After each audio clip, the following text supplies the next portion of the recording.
Mes amis, je vous aime. Dans les zones bleues, où se trouve un maximum de centenaires, par exemple à Okinawa au Japon, on a remarqué que la vie sociale était très importante. Les membres se rencontrent chaque semaine pour être ensemble, rigoler, chanter ou partager le thé. Mais avant cela, pour recevoir le guide de conseil gratuitement, je vous invite à cliquer sur le lien qui se trouve dans la description. Les familles deviennent très étendues et chacun sait qu'il pourra compter sur les autres en cas de difficulté. Même s'ils vivent seuls, ils ne sont jamais isolés. Comment font-ils? Je vous en parle juste après ça.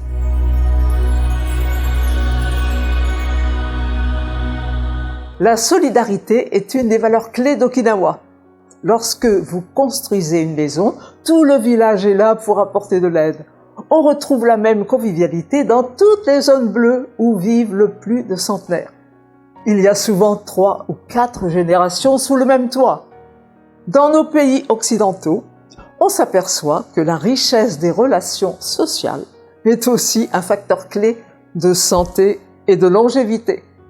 Les mariages stables sont l'un des meilleurs gardiens de la santé. On a déterminé qu'avec de bonnes relations humaines, c'était nettement plus protecteur que de faire de l'activité physique. D'où vient cet effet thérapeutique? Lorsque vous êtes entouré, vous avez plus tendance à faire attention à vous, à votre alimentation et à votre activité physique. Subir un déficit affectif a les mêmes effets sur l'organisme qu'un stress chronique. Le fait de prendre quelqu'un dans ses bras déclenche les hormones d'ocytocine qui réduisent le stress, la douleur et favorisent la guérison des cellules. Alors, comment faire pour avoir de bonnes relations sociales? Entretenir des relations riches et agréables avec sa famille, ses amis, est un travail de toute une vie et qui ne s'arrête jamais. Cela demande des efforts, tout simplement. Et certaines personnes sont moins à l'aise dans ce domaine. Attachez au moins autant d'importance à ces efforts-là qu'à ceux visant, par exemple, à arrêter de fumer ou se mettre au jogging. Rejoignez ou créez un groupe autour d'une même passion. Faire de la randonnée, par exemple, jouer aux cartes ou faire de la photo. Deuxièmement, essayez des activités qui vous font rencontrer de nouvelles personnes. Du yoga, de la danse, de la gym, etc. Ne dites pas toujours non aux invitations et faites l'effort de sortir de votre petit confort. Participez à une association d'aide aux autres.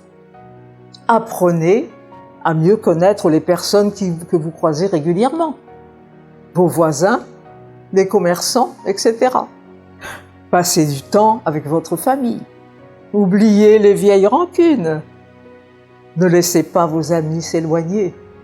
N'hésitez pas à montrer vos points de vulnérabilité.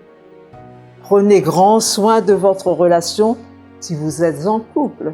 Faites davantage de choses ensemble au quotidien. Essayez de nouvelles activités. Et comme le disait le docteur David Servan-Schreiber, ce qui importe, c'est le sentiment de pouvoir se montrer faible et vulnérable, autant que fort et radieux. De pouvoir rire, mais aussi de pleurer. De se sentir compris de ses émotions.